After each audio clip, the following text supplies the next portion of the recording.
திருமணம் அப்படின்றத எடுத்தோம்னா, திருமணம் வந்து அது ரொம்ப முக்கியமான ஒரு விஷயமா இருக்கு. ஒரு சில பேருக்கு வந்து வேலை இல்லாம கூட திருமணம் ஆயிடும். ஆனா திருமணம் ஆனப்புறம் வேலை கிடைச்சிரும். திருமணம் ஆனப்புறம் அவங்களுக்கு வேலைகள், தொழில்கள் எல்லாமே வந்து நல்லா செட்டில் ஆயிடுவாங்க. ஒரு சில பேர் நல்ல வேலைல இருந்தா கூட திருமணம் ஆனப்புறம் வேலை வந்து பிரச்சனை ஆயிடும். ஸோ அப்போ வந்து கல்யாணம் பண்ணும்பொழுது நம்ம வந்து இதெல்லாம் வந்து பார்த்து பண்ண வேண்டியதா இருக்கு. கல்யாணம் வந்து சொர்க்கத்துல நிச்சயிக்கப்படுது அப்படின்ற மாரி சொல்லுவாங்க. இன்னாருக்கு இன்னார் தான் ஏற்கனவே நிச்சயிக்கப்பட்டது அப்படின்னு சொல்லுவாங்க. அத நான் வந்து பல சந்தர்ப்பங்கள்ல மனப்பூர்வமா நம்புறேன். அது பார்த்துருக்கேன் நான். ஏன்னா நெறைய பேர நம்ம பார்க்கும்பொழுது, அவங்களுடைய லைஃப் ஏன்னா 20 வருஷமா நம்ம ஜாதகம் பார்க்குறோம். அப்போ வந்து பல பேருடைய லைஃப் பேக்ரவுண்ட்ஸ் நமக்கு தெரியறது இல்லையா? அப்படி பார்க்கும்பொழுது நமக்கு வந்து வேலை எப்படி முக்கியமோ, அதை விட ஒரு முக்கியமான விஷயமா திருமணம்னு சொல்றாங்க. பல பேருக்கு வந்து எர்லி மேரேஜ் ஆயிடுது. ஒரு சில பேர் காதல் திருமணம் பண்றாங்க. ஒரு சில பேர் வந்து திருமணத்த வந்து வேலைலாம் நல்லா கிடைச்சிரும். எல்லாமே நல்லா செட்டில் ஆயிருப்பாங்க. நல்ல குடும்பமா இருப்பாங்க. ஆனா திருமணத்துக்கு வந்து தள்ளி போயிட்டே இருக்கும். இதுக்கான காரணங்கள நம்ம ஆராய்ஞ்சு நம்ம பண்ணலாம் அப்படின்றது தான் இந்த பதிவு. இதுல வந்து ரிஷப ராசி அன்பர்களுக்கு திருமணத்துல எப்ப நடக்கும்? திருமண காலம் எப்போ வரும்? அவங்களுக்கு எப்பல்லாம் திருமணம் நடக்கிறதுக்கான வாய்ப்புகள் அதிகமா இருக்கு? அப்ப அவங்க ஜாதகத்துல வந்து எந்த மாரியான விஷயங்கள் இருந்தா திருமணம் கரெக்ட்டா நடக்கும்? அப்படி திருமணம் நடக்கலைன்னா என்ன மாரி பரிகாரம் பண்ணா திருமணம் நடக்கும்? இதுதான் வந்து நம்ம ஒரு இதுவா பார்க்க போறோம். பொதுவா வந்து ரிஷபராசி அப்படின்றது காலபுருஷத்துல 2வது வீடுன்னு சொல்லுவாங்க. இந்த ரிஷபராசிக்கு அதிபதி சுக்கிரனா இருக்காரு. எனக்கு தெரிஞ்ச ரிஷபராசிக்கு அதிபதி சுக்கிரனா இருந்தா கூட, இந்த ராசியில பிறந்தவங்க வந்து அதிகமான பேர் வந்து காதல் திருமணம் பண்றதில்ல. ஆனா மேஷ ராசியில பிறந்தவங்க வந்து நெறைய பேர் காதல் திருமணம் பண்றாங்க. ஸோ பர்சன்டேஜ் யாருமே பண்ண மாட்டாங்கன்னு சொல்ல, அதுல உள்ள பர்சன்டேஜ் வந்து கம்மியா இருக்கு. ஏன்னா இவங்க வந்து தன்னுடைய குடும்பம் சுற்றவங்கள் இருக்கு இல்லையா, உறவினர்கள் இவங்கள வந்து பாதுகாத்து அவங்களுக்கு செய்யக்கூடியதுல முக்கியத்துவம் கொடுக்கக்கூடியவங்களா அந்த ரிஷபராசிக்காரங்க இருப்பாங்க. பொதுவாக இந்த ரிஷபராசிக்கு 7வது வீடு வந்து செவ்வாய், அதான் களத்திர காரகன்னு சொல்லுவாங்க. ஸோ இப்போ இவங்களுக்கு வந்து 7வது வீட்டுக்கு அதிபதி செவ்வாய். 7வது வீடு நல்லா இருக்கணும், அந்த வீட்டில் நல்ல சுப கிரகங்கள் இருக்கணும், அந்த வீட்டு அதிபதி செவ்வாய் நல்லா இருக்கணும். அதே செவ்வாய் தான் 12ஆம் வீட்டுக்கும் அதிபதியா இருக்காரு அப்படின்றதையும் புரிஞ்சுக்கணும். அதனால வந்து ஜாக்கிரதையா இதை அனலைஸ் பண்ணும்போது ஜாக்கிரதையா பண்ணணும். அதே மாதிரி 5வது வீடு புதன் எங்க இருக்காருன்னு பார்க்கணும். ஏன்னா காதல் திருமணங்களுக்கு 5வது வீடு தான். அப்போ வந்து காதல் திருமணங்கள் வந்து நடக்குமா அப்படின்றதுக்கு 5வது வீட்டை நம்ம பார்க்கணும்.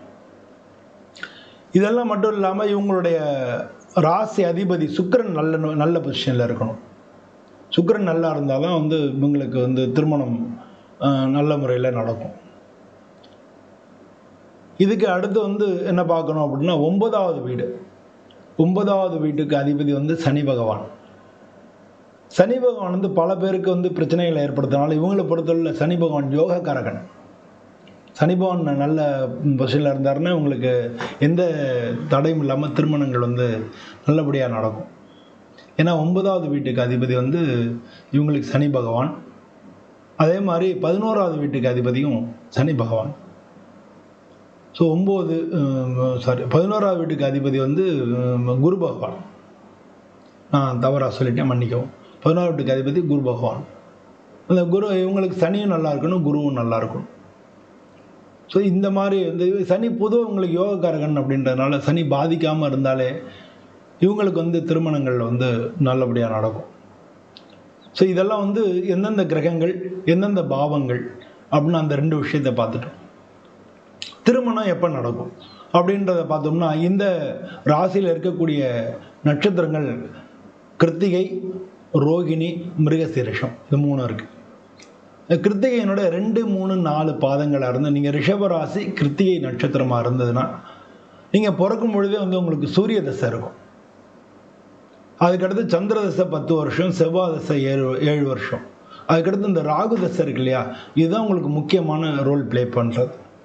இந்த ராகு திசையில் வரக்கூடிய செவ்வாய் புத்தி, இந்த ராகு திசையில் வரக்கூடிய சுக்கிர புத்தி, இந்த ராகு திசையில் வரக்கூடிய புதன் புத்தி, இதெல்லாம் வந்து அது 2ஆம் இடம் குடும்பஸ்தானம். அது அவர் தான் வந்து 5ஆம் இடத்துக்கு அதிபதியாக இருக்கார். அதனால புதன் அப்படி நம்ம சொல்கிறோம். அது மாதிரி 5வது வீட்டுக்கு அதிபதி மட்டும் கிடையாது, 7வது வீட்டுக்கு அதிபதி சுக்கிரன். அது வந்து சாரி 7வது வீட்டுக்கு அதிபதி செவ்வாய்.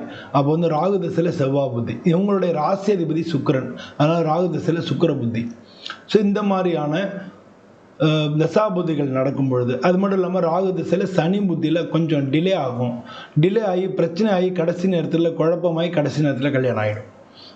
ஸோ வந்து இது மாதிரி வந்து ஏன்னா ராகு திசையில் சனி புத்தி வந்து அது மாதிரி, ஏன்னா 2 பேருமே சனி மாதிரி பலன் தர்றதுனால ராகு கொஞ்சம் தடைகள் ஏற்படுத்தி அதுக்கப்புறம் திருமணத்துக்கு சனி வந்து தான் திருமணத்துக்கு காரணம். நிலைத்த திருமணத்துக்கு சனி பகவான் காரணம்.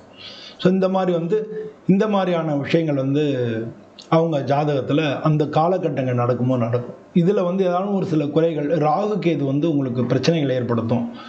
இப்போ ராகு கேது வந்து பிரச்சனை ஏற்படுத்த திடீர் திருமணங்களையும் ஏற்படுத்திடும். ஸோ இப்போ ராகு கேது வந்து உங்களுக்கு தோஷமாக இருந்தது உங்கள் ஜாதகத்தில் அப்படின்னா, குரு பார்வை வரும்பொழுது டக்குன்னு கல்யாணம் ஆகிடும். கோச்சாரத்தில் குரு பார்வை வரும், குரு பயிற்சி, அதில் உங்களுக்கெல்லாம் குரு பார்வை இருக்குன்னு சொல்கிறாங்க இல்லையா. அப்போ குரு பார்வை ராசிக்கு இருந்தாலும் சரி, உங்களுக்கு 7வது வீட்டுக்கு இருந்தாலும் சரி, இந்த குரு பார்வை இருந்ததுன்னா உங்களுக்கு கல்யாணம் ஆகிடும். ஸோ இந்த மாதிரி நம்ம அந்த விஷயத்தை வந்து அனலைஸ் பண்ணி ஜாதகத்தில் பார்க்கணும். சரி, இதெல்லாம் இருந்தும் எனக்கு கல்யாணம் ஆகலை, இதெல்லாம் நல்லா தான் இருக்குது, எல்லாமே இருந்தும் எனக்கு கல்யாணம் ஆகலை அப்படின்னா உங்களுக்கு முடக்கு தோஷம் இருக்கா அப்படின்னு பார்க்கணும். முடக்கு தோஷம் அப்படிங்கிறது சூரியன் இருக்கக்கூடிய நட்சத்திரத்துலேருந்து பார்க்குறது. அது வந்து ஒரு ஜோதிட முடக்கு தோஷம் இருக்குது. அப்போ முடக்கு தோஷத்துக்கு பரிகார கோயில் இருக்குது, அந்த மாதிரி இடத்துக்கு போய் பரிகாரம் பண்ணால் உங்களுக்கு திருமணம் ஆகிடும். இப்போ பொதுவாக வந்து இப்போ இதில் நம்ம சொல்லக்கூடிய முதல்ல 7ஆம் வீட்டு அதிபதி செவ்வாய் வந்து உங்களுக்கு நல்லா இல்லை, செவ்வாயினால் உங்களுக்கு வந்து பிரச்சனைகள் ஏற்படுறது அப்படின்னா உங்களுக்கு வந்து முருகனை வழிபடுறது இல்லை செவ்வாய்க்கு உண்டான தோஷ பரிகாரங்கள் பண்ணிக்கிறது, இது மாதிரி பண்ணிங்கன்னா உடனே உங்களுக்கு கல்யாணம் ஆகிடும். அதே மாதிரி உங்களுக்கு 5ஆம் வீட்டு அதிபதி புதன், அவரும் நல்லா இருக்கணும். அவர் நல்லா இல்லை அப்படின்னா பெருமாளுக்கு வந்து நீங்கள் விஷ்ணுவுக்கு வந்து பூஜை பண்ணுறது, திருப்பதிக்கு வேண்டி கல்யாணம் நடந்தால் திருப்பதி வரேன் அப்படின்னு சொல்லி வேண்டி ஒரு 11 ரூபா முடிஞ்சு வச்சுக்கிறது, இல்லை பக்கத்தில் இருக்கக்கூடிய பெருமாள் ஸ்தலங்களில் திருக்கல்யாணம் இருக்கு இல்லையா, அதை வந்து நீங்கள் நடத்துறது, இந்த மாதிரிலாம் பண்ணிங்கன்னா நிச்சயமாக வந்து உங்களுக்கு உடனே கல்யாணம் ஆகிடும். ஒருவேளை காதலிச்சு அந்த கல்யாணங்கள் தடைகள் ஏற்பட்டால் கூட நீங்கள் இது மாதிரிலாம் பண்ணிட்டீங்கனாலே உங்களுக்கு அந்த தடைகள் நீங்கி உங்களுக்கு கல்யாணம் ஆகும். கல்யாணத்துக்கு அப்புறம் லைஃப் நல்லா இருக்குமானா கண்டிப்பாக நல்லா இருக்கும். இந்த மாதிரி பிரச்சனைகள் எல்லாமே இருக்காது. இதில் வந்து மெயினாக பிரச்சனைகள் ஏற்படுத்தக்கூடியது ராகுகேது தான். திருமணம் நடந்தால் கூட திடீர் திருமணங்கள்லாம் நடக்கும்னு சொன்னேன், திருமணத்துக்கு அப்புறம் கூட பிரச்சனைகள் ஏற்படுத்தும். அது மாதிரி ராகுகேதுகள் பிரச்சனையாக இருக்கும்போது ராகுகேதுக்கு உண்டான பரிகாரங்கள் பண்ணிக்கோங்க. இதே ராகுகேது உங்களுக்கு காலசர்ப்ப தோஷமாக இருந்ததுன்னா ஒரு கல்லில் வந்து நாகர் சிலை அடித்து அதை கோயிலில் வச்சு அதுக்கப்புறம் சர்ப்ப சுத்தம் இந்த மாதிரிலாம் பண்ணிக்கும் பொழுது அந்த திருமண வாய்ப்புகள் உடனே திருமணத்துக்கு அப்புறம் வரக்கூடிய குடும்பத்தில் வரக்கூடிய பிரச்சனைகள் குறைஞ்சு அது வந்து உங்களுக்கு நல்ல பலனை கொடுக்கும். ஸோ ரிஷபராசி அன்பர்கள் வந்து இந்த மாதிரி பண்ணிக்கும் பொழுது அவங்க வாழ்க்கை வந்து மிக சிறப்பாக இருக்கும். இதை தவிர வந்து உங்களுக்கு சனி பகவான் வந்து உங்களுக்கு யோகக்காரகன், ரிஷப துலா லக்னங்களுக்கு யோகக்காரகன். அவர் வந்து மறைவில் இருந்தார், அவர்னால ஏதாவது தடைகள் ஏற்படுறது அப்படின்னாலும் இந்த பெருமாளை வேண்டிக்கிறதே உங்களுக்கு நல்ல பலனை கொடுக்கும். அப்படி இல்லாட்டினா ஆஞ்சநேயரை வேண்டிக்கலாம், இல்லாட்டினா பக்கத்தில் இருக்கக்கூடிய சிவன் கோயிலில் போய் நவகிரகங்களில் இருக்கக்கூடிய சனி பகவானுக்கு 9 விளக்கு ஏற்றி சுற்றி வந்தீங்கன்னா நிச்சயமாக வந்து இதை கண்டினியூஸாக பண்ணிட்டே வரணும். ஒவ்வொரு சனிக்கிழமையும் பண்ணிட்டே வரும்போது டக்குன்னு உங்களுக்கு கல்யாணம் ஆகிடும்.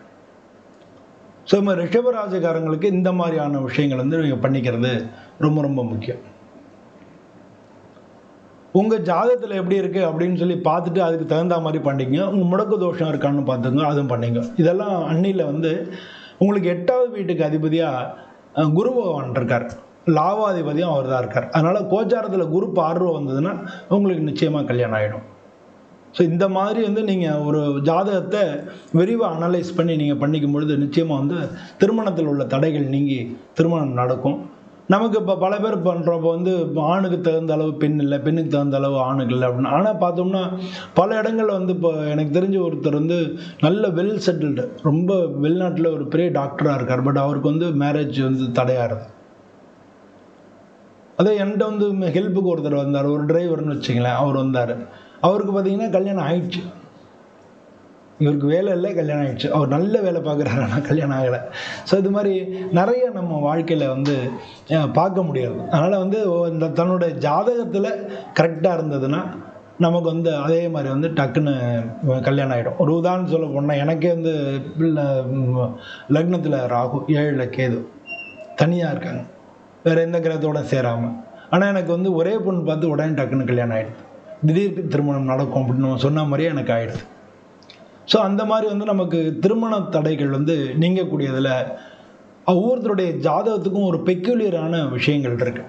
அதை வந்து நம்ம பார்த்துட்டோம்னால திருமணம் நமக்கு நிச்சயமாக நல்ல முறையில் அமைஞ்சிடும். ஸோ அதனால் இது மாதிரி நீங்கள் பரிகாரம் பண்ணி திருமணம் பண்ணிக்கும் பொழுது உங்கள் வாழ்க்கை வந்து சிறப்பாக இருக்கும். திருமணத்துக்கு அப்புறம் வரக்கூடிய பிரச்சனைகளையும் நம்ம இதனால் தீர்த்துக்கலாம். நீங்கள் இந்த வீடியோ பிடிச்சிருந்தா லைக் பண்ணுங்கள். நம்ம சேனல் பாமணி சேனலில் வந்து பாமணி ஜோதிடம் சேனல் சப்ஸ்கிரைப் பண்ணி வைங்க. உங்கள் நண்பர்களுக்கெல்லாம் ஷேர் பண்ணுங்க. உங்களுடைய எண்ணங்கள் எதுவாக இருந்தாலும் அதை கமெண்ட்டில் தெரிவிங்க. நம்ம மேக்ஸிமம் பதிலளிக்க முயற்சி பண்ணுறேன். எல்லோருக்கும் நன்றி, வணக்கம்.